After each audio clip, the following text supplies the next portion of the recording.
Hello students, मैं हूं हेमंत केसरवानी और आज मैं आप लोगों को फिर से एक न्यूमेरिकल बताने जा रहा हूं।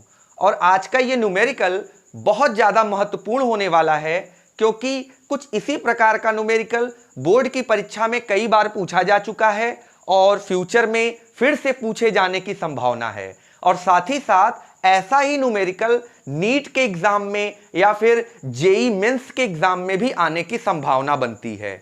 तो बहुत ध्यान से देखिएगा आज के इस वीडियो को।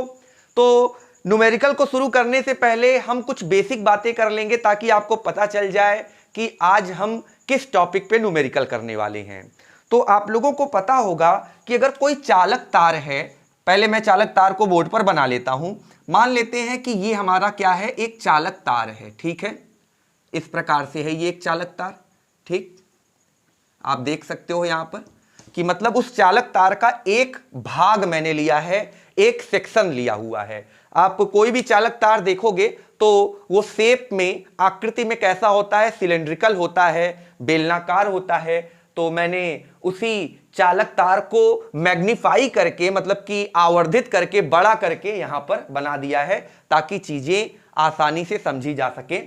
तो मान लेते हैं कि इस चालक तार की लंबाई कितनी है, स्मॉल एल है। ठीक है, और ये जो है ये अनुप्रस्थ कांट का क्षेत्रफल कहलाएगा। तो उसको हम क्या मान लेते हैं, कैपिटल ए से मान लेते हैं। ठीक है, जैसे मान लीजिए कि ये मार्कर नहीं है बल्कि ये कोई एक चालक तार है जैसा कि बोर्ड पर मैंने बनाया है। ये किस आकृति का है, किस शेप का है, सिलेंड्रिकल शेप का है। ठीक है, अब ये चालक तार की लंबाई यहां से यहां तक हो गई और ये वाला जो हिस्सा आप देख रहे हो यही अनुप्रस्थ परिच्छेद का क्षेत्रफल है और ये दिखने में कैसा है, वृत्ताकार आकृति का है। बात क्लियर है। तो जो चालक तार होता है उस चालक तार का प्रतिरोध मान लेते हैं कैपिटल आर है। ये एक चालक तार है जिसकी लंबाई स्मॉल एल, अनुप्रस्थ परिच्छेद का क्षेत्रफल कैपिटल ए, और उस चालक का जो प्रतिरोध है वो दो बातों पर निर्भर करेगा। पहला जो होगा वो लंबाई के अनुक्रमानुपाती होगा, यानी अगर हम तार की लंबाई को बढ़ाते हैं तो प्रतिरोध बढ़ता है, और वो उसके अनुप्रस्थ परिच्छेद के क्षेत्रफल के व्युत्क्रमानुपाती होगा। यानी अगर हम क्या करें कि चालक तार की मोटाई को अगर हम बढ़ा दें या कह लीजिए अनुप्रस्थ परिच्छेद के क्षेत्रफल को हम बढ़ाएं तो प्रतिरोध क्या होगा, वो घटेगा। तो इन दो बातों पर निर्भर करता है किसी भी चालक तार का प्रतिरोध। ठीक है, एक तो उसकी लंबाई पर और दूसरा उसके अनुप्रस्थ परिच्छेद के क्षेत्रफल पर। लंबाई के अनुक्रमानुपाती होता है और अनुप्रस्थ परिच्छेद के क्षेत्रफल के व्युत्क्रमानुपाती होता है। ये तो आपने पढ़ा होगा। तो इन्हीं दोनों को जब मिला दिया जाता है तो एक रिजल्ट आता है आर अनुक्रमानुपाती एल बाई ए। ठीक है, बात क्लियर है। तो जब अनुक्रमानुपाती का चिन्ह हटता है तो एक नियतांक जुड़ता है जिसे हम रो कहते हैं, जिसे हम रो से प्रदर्शित करते हैं। तो रो एल बाई ए, ये फार्मूला क्या हो जाता है, R is equal to rho L by A. यही हमारे पास सूत्र आता है। आप लोगों ने क्लास 10th में भी पढ़ा होगा इस सूत्र को और क्लास 12th में भी पढ़ा है। अगर नहीं पढ़ा है तो आने वाले कुछ समय में आप पढ़ लोगे। तो R is equal to rho L by A, हमारे पास ये सूत्र है। आपको मैं बता दूं कि इस सूत्र से गजब सा क्वेश्चन बनता है। ठीक है, देखने में तो बहुत आसान सा सूत्र लग रहा है लेकिन इससे जो क्वेश्चन बनने वाले हैं वो बहुत ही टेक्निकल होने वाले हैं। ठीक है, तो आप ध्यान रखिए कि चालक तार अगर कोई है तो चालक तार का जो प्रतिरोध होगा उस लंबाई के अनुक्रमानुपाती होगा, उस चालक तार की लंबाई के अनुक्रमानुपाती होगा, और चालक तार का प्रतिरोध उस चालक तार के अनुप्रस्थ परिच्छेद के क्षेत्रफल के व्युत्क्रमानुपाती होगा। जब इन दोनों को एक साथ लिखोगे तो आर अनुक्रमानुपाती का चिन्ह एल बाई ए हो जाएगा। जब अनुक्रमानुपाती का चिन्ह हटेगा तो एक नियतांक जुड़ेगा, उसको क्या बोलते हैं, रो। ठीक है, तो R is equal to rho L by A इस प्रकार से हो जाएगा। और ये रो है क्या, ये रो कहलाता है पदार्थ का, क्या कहलाता है, ये पदार्थ का कहलाता है विशिष्ट प्रतिरोध। क्या कहलाता है, विशिष्ट प्रतिरोध। ठीक है, ठीक, विशिष्ट होता है तो विशिष्ट प्रतिरोध कहलाता है। बात क्लियर है। ये मटेरियल का होता है, पदार्थ का, मतलब कॉपर वायर के लिए अलग होगा, लोहे का अगर वायर है तो उसके लिए अलग होगा, एल्युमिनियम का वायर है तो उसके लिए अलग होगा। तो मतलब ये तभी बदलेगा जब मटेरियल चेंज होगा, जब पदार्थ चेंज होगा। बात क्लियर है? अदरवाइज रो का मान क्या होगा, कॉपर वायर के लिए हर जगह वही लोगे जो एक जगह ले रहे हो, एल्युमिनियम के लिए भी वही लोगे हर जगह। ठीक है, तो ये कब बदलेगा? ये तब बदलेगा जब मटेरियल बदलता है, पदार्थ बदलता है। तो ये ध्यान रखिएगा, ये पदार्थ का गुण है। रो क्या है? विशिष्ट प्रतिरोध, जो कि एक पदार्थ का गुण होता है। तो इसी सूत्र पर हम लोग आंकिक प्रश्न करने वाले हैं। ठीक है, तो बाकी बातें हम मिटा देते हैं, सिर्फ हम सूत्र यहां पर लिखेंगे। तो इन सब सारी बातों को हम यहां पर इरेज कर देते हैं। ठीक है, इतनी सारी चीजें तो आपको समझ में आ ही रही होंगी और पहले से भी आप जानते होंगे ये सब बातों को। तो हमारे पास सूत्र क्या आ रहा है? R is equal to rho L by A. ठीक है, तो इसी सूत्र पर हम लोग सवाल करने जा रहे हैं। देखिए, इस सूत्र पर कुल मिला जुला कर आपका 3 तरीके का सवाल बन सकता है। ठीक है, मतलब कि अगर बन तो कई तरीके के सकते हैं, लेकिन यही 3 तरीके के सवाल अक्सर परीक्षाओं में पूछे जाते हैं। जो पहला प्रश्न है उसमें आपको ऐसे कहा जा सकता है कि यदि, पहले प्रश्न में आपको इस प्रकार से कहा जा सकता है, देखिए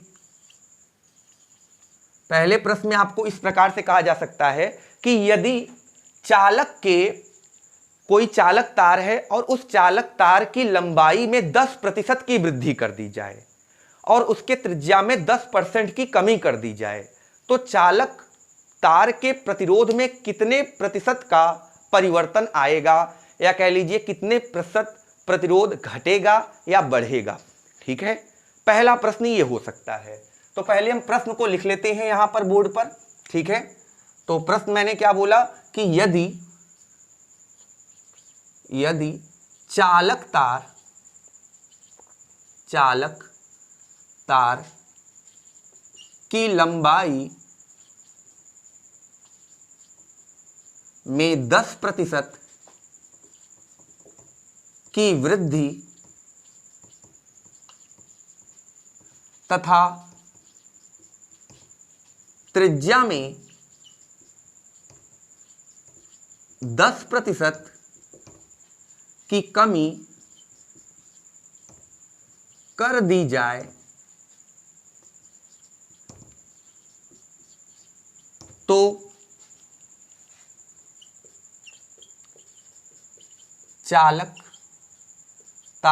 कमी कर दी जाए, तो चालक तार के प्रतिरोध में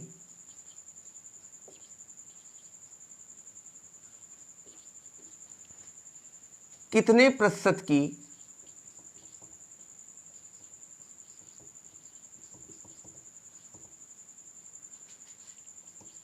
कमी या वृद्धि होगी। ठीक है,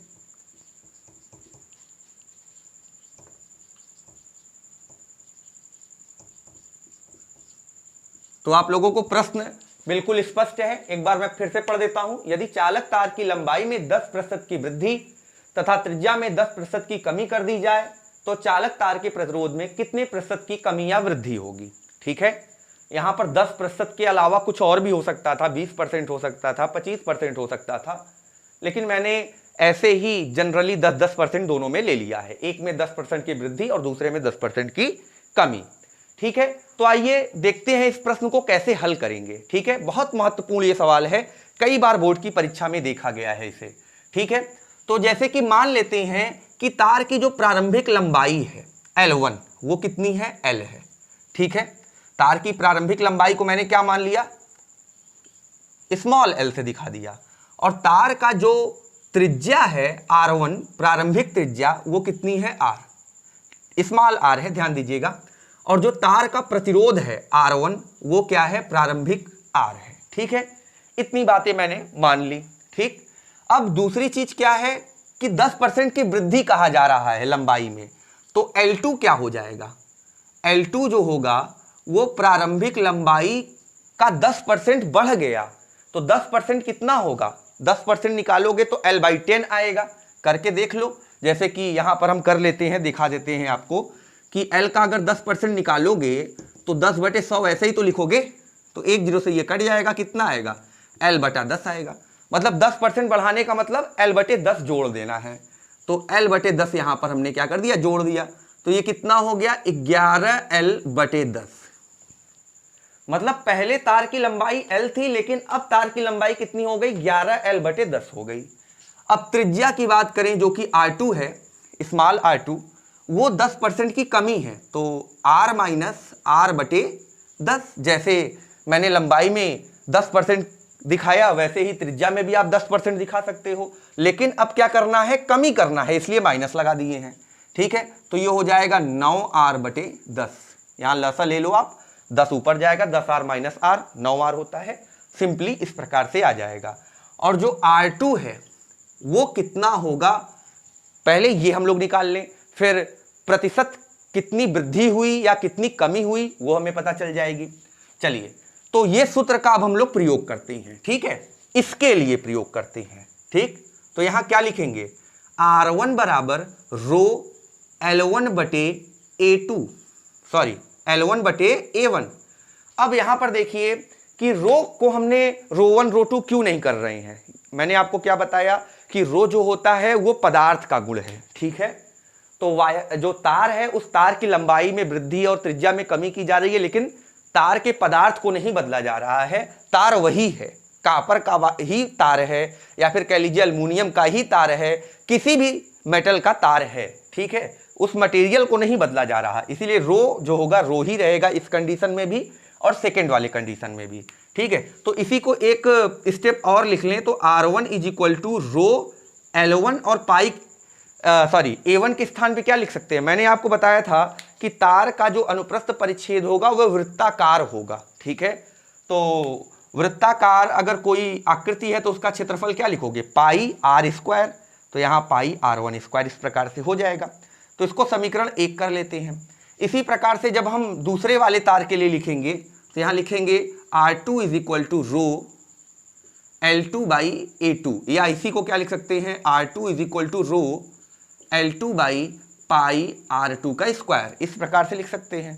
इसको समीकरण 2 कर लेते हैं। बात क्लियर है, इसको समीकरण 1, इसको समीकरण 2 कर लेते हैं। ठीक है, आप देख रहे हो कि यहां पर भी रो लिया गया है, यहां पर भी रो लिया गया है। इसका सीधा मतलब ये है कि भैया जो प्रश्न है उस प्रश्न में ये नहीं कहा गया है कि मटेरियल ही चेंज किया जा रहा है, मतलब एक तार है फिर दूसरा तार कर दिया जा रहा है किसी दूसरे पदार्थ का, ऐसा कुछ नहीं कहा गया है। सिर्फ लंबाई में और उसके अनुप्रस्थ परिच्छेद के क्षेत्रफल में परिवर्तन किया गया है, या फिर कह लीजिए लंबाई और त्रिज्या में परिवर्तन किया गया है। मटेरियल में कोई परिवर्तन नहीं हुआ है, इसलिए रो जो है दोनों जगह पर सेम ही रहेगा। ठीक, अब क्या करते हैं, समीकरण 1 में 2 से हम भाग दे देते हैं। जैसे अगर मान लीजिए भाग देते हैं तो R1 बटे R2 आता है, और देखिए रो तो रो से कट जाएगा दोनों। ठीक है, और बचेगा क्या आपका L1 बटे L2। देखिए ये L1 बटे L2 और पाई से पाई कट जाएगा, तो यहाँ बचेगा आपका R2 बटे R1 का होल स्क्वायर। एक बार इन दोनों को भाग दे करके अपने कॉपी पे चेक करिए, यही चीज आएगा। ठीक है, जब इससे हम भाग देते हैं तो ये हमें रिजल्ट प्राप्त हो जाता है। ठीक, अब क्या करते हैं, R1 जो है, R1 देखिए कितना है, R है, तो R1 की जगह पर हम R लिख लिए। R2 हमें ज्ञात करना है, L1 कितना है, L है। ठीक है, और L2 कितना है, L2 देखिए 11L बटे 10 है, 11L बटे 10। ठीक, फिर गुणे R2 देखिए कितना है, R2 9R बटे 10 है, 9R बटे 10। ठीक, और फिर R1 कितना है, R1 देखिए R ही है। ठीक है, इस प्रकार से। ठीक, तो यहां से R बटे R2 बराबर 10 तो ऊपर चला जाएगा, तो 10L बटे 11L। ठीक है, और यहाँ 9R बटे 10 नीचे आ जाएगा, 10R का होल स्क्वायर यहाँ पर भी रहेगा, यहाँ पर भी रहेगा। ठीक है, तो R से R काट देंगे, L से L काट देंगे, तो यहाँ R बटे R2 बराबर कितना आ गया, बताइए आप, कितना आया, 10 गुणे 9 का स्क्वायर 81। ठीक है, और नीचे क्या है, 11 गुणे 10 का स्क्वायर 100। तो एक जीरो से इसको काट देते हैं, तो यहाँ पर कितना आ जाता है, ऊपर 81 और नीचे 110। तो इस प्रकार से R2 बराबर कितना आ गया, जब तिर्यक गुणा आप करोगे तो 110R बटे 81। R2 का मान आ गया कि नहीं आ गया, देखिए अब 81 से 110 में भाग दोगे तो क्या आएगा, जब भी आएगा 1 से ज्यादा ही आएगा, यानी R2 क्या है, R1 से ज्यादा है। बात क्लियर है। इस चीज को देख करके आप समझ सकते हो कि जो R का कुछ भी मान हो, R का मान लीजिए 10 ओम है, तो यहां पर रख दोगे 10 ओम और हल करोगे तो यहां R1 से ज्यादा R2 का मान आएगा, मतलब R2 बड़ा है और R1 छोटा है। तो इसका मतलब क्या हुआ कि प्रतिरोध में वृद्धि हुई। तो प्रश्न में पूछा गया कितने प्रतिशत की वृद्धि हुई, तो उसके लिए हमें यह चाहिए डेल्टा आर।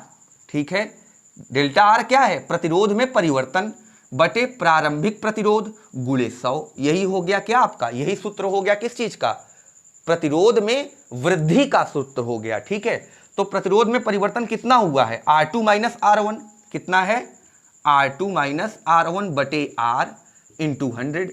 तो R2 का मान पहले देखिए कितना है, 110 R बटे 81 माइनस, और R1 का मान तो R ही है, ठीक है, और बटे R गुणे 100। ठीक है, यहां पर लसा लीजिए तो आएगा आपका 110 में से 81 घटेगा तो कितना आएगा बताइए, 110 में से 81 जब हम घटाते हैं तो यहाँ तो आपका 9 बच जाता है। ठीक है, और उसके बाद यहाँ 10 में से 8 गया 2, 29। ठीक है, कितना बचता है 29, तो यहाँ पर ऊपर आएगा 29R। ठीक है, 29R और नीचे 81 आ जाएगा। ठीक है, 81R गुणे 100। तो यहां पर R से कट जाएगा और अंत में उत्तर क्या आएगा, 29 बटे 81 गुणे 100। ठीक है, इसी को आप हल कर लेंगे तो मान लीजिए कुछ भी, जैसे मान लेते हैं x आएगा, इसको हल करने पे हमें नहीं पता है, हमें नहीं पता हल करने पर कितना आएगा, तो मान लेते हैं कि इसको हल करने पर कितना आता है x, तो उतना ही x%। ठीक है, तो उतने ही परसेंट की क्या हो गई, प्रतिरोध में वृद्धि हो गई। तो बात क्लियर है आपको ये चीज। ठीक है, एक बार आप इसे देख लीजिए, अपने कॉपी पे खुद से भी कीजिए, और नहीं तो आप इसका स्क्रीनशॉट भी ले लीजिए, साइड में मैं खड़ा हो गया हूं। ठीक है, फिर मैं इसको इरेज करूं और फिर दूसरे टाइप का क्वेश्चन इस पे बताऊं। ठीक है, तो आप स्क्रीनशॉट ले लीजिए। अब इसी फार्मूला पे दूसरे टाइप का क्वेश्चन जो बनता है वो कैसा होगा, आइए देख लेते हैं उसको। ठीक है, तो जो दूसरे टाइप का क्वेश्चन है उसमें कुछ इस प्रकार से, ये काफी इजी क्वेश्चन है, उसमें इस प्रकार से कह सकता है कि अगर हम चालक के लंबाई को, चालक तार की लंबाई को दोगुना कर दें और उसकी त्रिज्या को आधा कर दें तो प्रतिरोध कितना हो जाएगा। तो प्रश्न को पहले लिख लेते हैं यहाँ पे। ठीक है, तो प्रश्न ये है यहाँ पर कि यदि किसी कैपिटल R ओम, ठीक है, प्रतिरोध वाले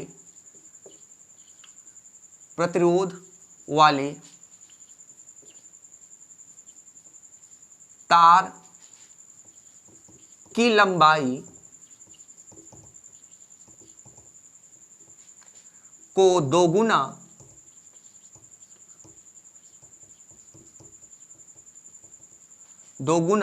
तथा उसकी त्रिज्या को आधा कर दिया जाए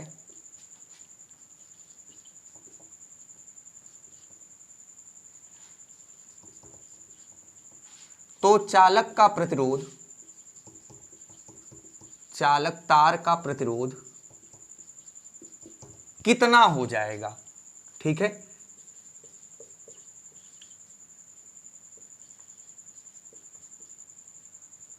कितना हो जाएगा। काफी आसान सा प्रश्न है ये, पहले वाले की तुलना में ये वाला प्रश्न काफी आसान है। ठीक है, तो फिर से वही करना है जैसे पहले मैंने किया था कि प्रारंभिक लंबाई को L मान लेते हैं। ठीक है, और प्रारंभिक त्रिज्या को स्मॉल r मान लेते हैं, प्रतिरोध दिया ही हुआ है R। ठीक है, और उसके बाद लंबाई को क्या किया गया है, दोगुना कर दिया गया है, और त्रिज्या को क्या किया गया है, आधा कर दिया गया है। तो जो प्रतिरोध R2 होगा वो कितना होगा, यही पूछा जा रहा है। ठीक है, तो फिर से वही फार्मूला हम लगाएंगे। तो R1 is equal to rho L1 by A1, ये तो पहले के लिए हो गया, मतलब पहले जो कंडीशन था। ठीक है, इसको समीकरण 1 कर लिए। और दूसरे के लिए कंडीशन क्या होगा, R2 is equal to L2 by A2। ठीक है, ये दूसरे के लिए कंडीशन हो जाएगा। ठीक, समीकरण 1 और समीकरण 2 हो जाएगा। अगर यहाँ रो छूट गया, ठीक है, तो R2 is equal to rho L2 by A2, समीकरण 2। ठीक, देखिए दोनों में रो दोनों में ही है, आपका सेम है, क्योंकि मटेरियल नहीं चेंज किया जा रहा है, केवल लंबाई और त्रिज्या में ही परिवर्तन किया जा रहा है। तो भाग दे देते हैं समीकरण 1 में समीकरण 2 से। तो R1 बटे R2 रो से कट जाएगा और आएगा L1 बटे L2 इंटू A2 बटे A1, इस प्रकार से आएगा। इसी को जब और हल करोगे तो L1 बाई L2 और A2 का वैल्यू अगर लिखेंगे तो पाई R2 का स्क्वायर। पहले भी मैंने बताया है कि कोई चालक तार होता है तो उसके अनुप्रस्थ परिच्छेद का क्षेत्रफल, ये वाला हिस्सा जो होता है वृत्ताकार होता है। तो वृत्त के क्षेत्रफल का फार्मूला तो सभी जानते हैं, पाई R स्क्वायर, बहुत आसान सा है। ठीक है, तो उसी तरीके से ये हो जाएगा पाई R1 स्क्वायर, यहाँ से पाई पाई से काट सकते हो। तो यहाँ से आपका R1 बटे R2 बराबर क्या जाएगा, L1 बटे L2 इंटू R2 बटे R1 का होल स्क्वायर। ठीक है, इसके आगे हम लोग यहाँ देख लेते हैं। ठीक, अब यहाँ पे सब मान रख लेते हैं, R1 बटे R2। तो R1 का मान क्या है, R है, देख लो R1 का मान R है, R2 का निकालना है। L1 का मान L है और L2 का मान 2L है। R2 का मान कितना है, R बाई 2 है, आधी है पहले की, और R1 का मान R है। तो यहाँ से आपका क्या क्या कटा और क्या बचा देख लीजिए, L L से कट जाएगा, R R से कट जाएगा, तो यहाँ 1/2 बचेगा। यहाँ पर भी 1/2 बचेगा, लेकिन इसका स्क्वायर हो जाएगा। तो R बटे R2 बराबर 1/2 का स्क्वायर कितना होगा, 4, तो 4 दूना 8। ठीक है, तो इस प्रकार से R2 बराबर क्या होगा, 8R हो जाएगा। कितना आ जाएगा, R2 बराबर 8R। जितना भी प्रतिरोध होगा उसका 8 गुना। मान लीजिए R आपका 10 ओम था, तो R2 अब क्या मिलेगा आपको, 80 ओम मिलेगा। तो ये वाला प्रश्न काफ़ी आसान है, बहुत ज़्यादा आसान है। ठीक है, ये वाला प्रश्न जो है बोर्ड लेवल का है कि आपके बोर्ड की परीक्षा में आ सकता है। जो तीसरा वाला टाइप का प्रश्न है, इसका भी आप लोग पहले स्क्रीनशॉट ले लीजिए अगर लेना चाहते हैं तो, और अपने से भी कॉपी पे ट्राई कीजिएगा, प्रश्न भी सामने लिखा हुआ है। तो जो तीसरे टाइप का प्रश्न है वो बहुत ही ज़्यादा इंपॉर्टेंट है, और वो एग्ज़ाम जो है IIT मेंस या नीट के लेवल का एग्जाम क्वेश्चन है। ठीक है, तो चलिए, मुझे लगता है कि आपको समझ में आ गया होगा। अब हम इसको इरेज करते हैं और थर्ड टाइप वाले क्वेश्चन की तरफ चलते हैं। तो आप लोग देख रहे हो ना कि एक ही फार्मूला से हम लोग 3 अलग अलग तरीके के प्रश्न कर रहे हैं। तो आज के इस वीडियो में हम लोग 3 न्यूमेरिकल्स को, 3 आंकिक प्रश्न को कवर कर ले रहे हैं सिर्फ एक ही वीडियो में। ठीक है, तो इसको इरेज करते हैं।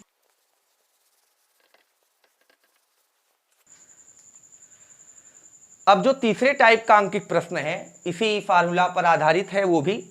तो उसमें इस प्रकार से कह सकता है कि कोई चालक है जिसका प्रतिरोध मान लीजिए कैपिटल R है, और उस चालक की लंबाई को खींच कर 2 गुना कर दिया जाए। ध्यान दीजिएगा, पहले क्या था, डबल कर रहे थे, 2 गुना कर रहे थे, खींच कर नहीं, जोड़ कर रहे थे।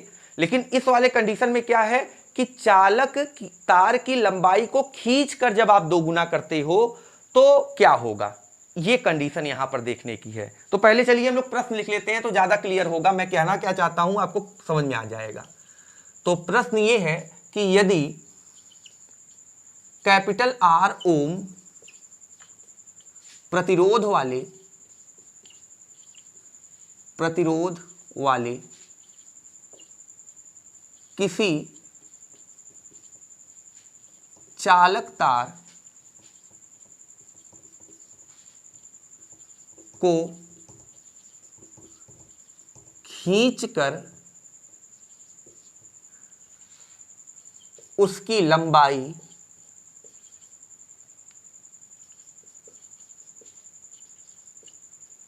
को 2 गुना, ठीक है, कर दिया जाए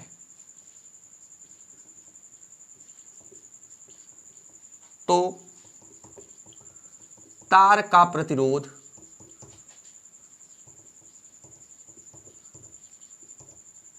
कितना होगा। ठीक है, सामने आपके प्रश्न लिखा हुआ है जो कि तीसरे टाइप का प्रश्न है। इसमें सीधे सीधे बोल दिया गया है कि तार की लंबाई को खींचा जा रहा है, तार को खींचा जा रहा है, तो खींच करके लंबाई को 2 गुना कर दिया जा रहा है, तो उसका प्रतिरोध कितना हो जाएगा ये हमें बताना है। तो आप ध्यान देंगे इस प्रश्न में, थोड़ा सा टेक्निकल प्रश्न है, आपको देखने में तो काफ़ी आसान लग रहा होगा लेकिन ये टेक्निकल प्रश्न है। आपको ये ध्यान देना है कि तार को खींचने से अगर उसकी लंबाई में वृद्धि होगी तो उसके अनुप्रस्थ परिच्छेद का जो क्षेत्रफल है या फिर कह लीजिए जो उसकी मोटाई है वो कम हो जाएगी। मतलब तार खींचोगे तो तार पतला हो जाएगा। ठीक है, तो ध्यान रखिएगा कि अगर आप खींचते हो तार को और लंबाई में वृद्धि करते हो तो तार पतला हो जाता है, यानी उसका जो परिच्छेद की त्रिज्या है पहले जैसी नहीं रहेगी बल्कि वो घट जाएगी। तो इस प्रश्न में कितना घट जाएगा ये तो दिया नहीं है, तो इस चीज को हमें खुद से निकालना पड़ेगा। तो आप ध्यान ये देंगे, खींचने से जो तार के पदार्थ का जो आयतन है वो तो नहीं बदलेगा, मतलब मटेरियल पदार्थ जितना उसमें यूज किया गया है वो तो कम अधिक नहीं होगा।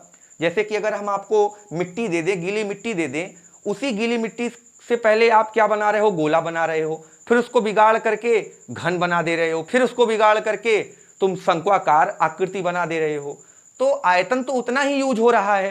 ठीक है, मतलब मिट्टी तो उतनी ही यूज हो रही है, बस सिर्फ आकृति चेंज हो रही है।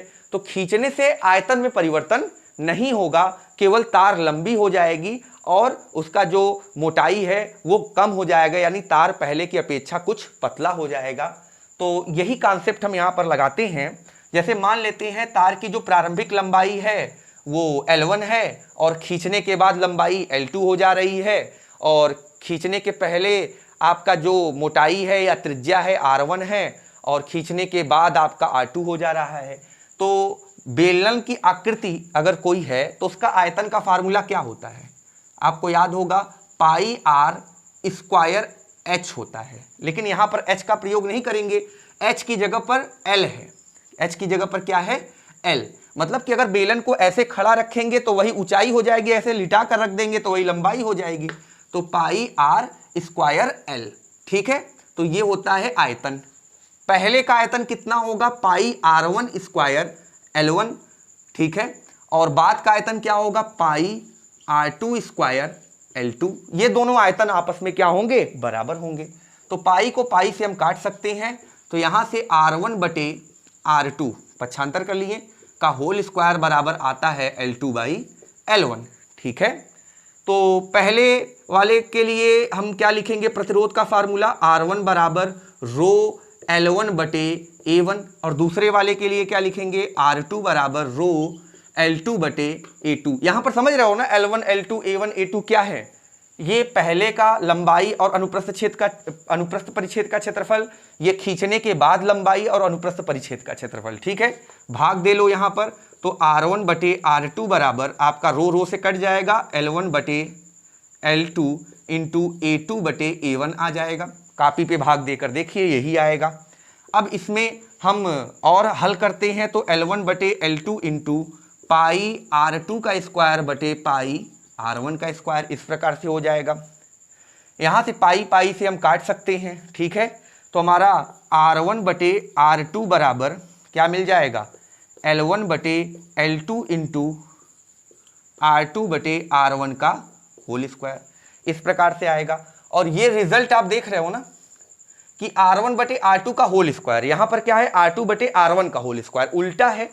ठीक है, देख रहे हो आप कि यहाँ R1 बटे R2 का होल स्क्वायर है, यहाँ R2 बटे R1 का होल स्क्वायर है। तो हम इसका क्या लिखेंगे, व्युत्क्रम लिख देंगे यहाँ पर, और कुछ करना नहीं है। तो यहाँ R1 बटे R2 बराबर L1 बटे L2, और R1 बटे R2 का मान है L2 बटे L1, तो R2 बटे R1 के होल स्क्वायर का मान क्या हो जाएगा, L1 बटे L2। तो यहाँ पर लिखेंगे L1 बटे L2।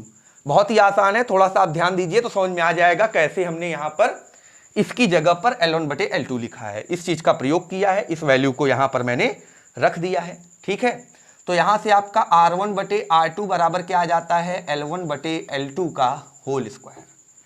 तो L1 लंबाई, प्रारंभिक लंबाई को अगर हम L मानते हैं तो बाद वाली लंबाई खींचकर दोगुनी की गई है तो 2L हो जाएगा।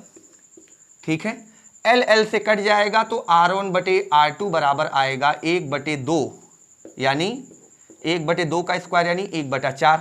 अब प्रारंभिक प्रतिरोध कितना था, R। ठीक है, तो यहाँ R रख दिए और इंटू R2 बराबर 1/4। तो यहाँ से R2 बराबर क्या हो जाएगा, 4R। क्या हो जाएगा, 4R। ठीक है, तो ये आपको ध्यान रखना है। ठीक है, कि किस प्रकार से हम इसको कर सकते हैं। इस प्रश्न को देख रहे हो, काफ़ी आसान है लेकिन थोड़ा सा टेक्निकल था, इस चीज़ का उपयोग करना था। अगर आप ये ना उपयोग करते तो आपका प्रश्न कभी हल ही नहीं हो पाता, अगर करते तो गलत हो जाता। ठीक है, तो इस टेक्निक को आपको यहाँ पर देखना था कि खींचने से तार के आयतन में परिवर्तन नहीं होगा, केवल तार की लंबाई बढ़ जाएगी और जो थिकनेस है या मोटाई है वो घट जाएगी। ठीक है, तो इससे आप लोग एक रिजल्ट भी याद रखिए। अगर ऑब्जेक्टिव मतलब एंट्रेंस एग्जाम में किसी प्रतियोगी परीक्षा में पूछा गया ये सवाल कि ऐसा कंडीशन दे करके, तो आप अगर ये कंडीशन आप याद रखते हो कि R1/R2 बराबर होता है n², और n क्या है, ये यहाँ पर n क्या है, ये L1/L2 है। n क्या है, L1/L2। मतलब ऐसे समझ लीजिए प्रारंभिक लंबाई और खींचने की बाद जो लंबाई है उनका अनुपात है n। n क्या है, L1/L2। तो इस तरीके से R2 का जो मान आता है, यहाँ से R2 का मान क्या हो जाएगा आपका, R2 = आप लिख सकते हो R1/n²। ठीक है, तो अगर यहाँ पर ये इतना हमें हल ना करना होता, ये सिर्फ सूत्र पता होता, तो आप क्या करते। देखो कहा गया है खींच करके तार की लंबाई को दोगुनी कर दी गई है, तो अनुपात L1/L2 कितना आता, आप सोचो। प्रारंभिक लंबाई L और खींचकर दोगुनी कर दी गई है, L से कट गया 1/2, यानी अनुपात कितना आता, 1/2। तो यहाँ पर 1/2 रखते, 1/2 का स्क्वायर करते तो 4 ऊपर चला जाता, ऑटोमेटिक R2 जो होता वो 4R के बराबर आ जाता। ठीक है, तो ऑब्जेक्टिव क्वेश्चन करने के लिए आप लोग ये रिजल्ट याद रखिएगा, बहुत ही आसानी से आपका प्रश्न हल हो जाएगा।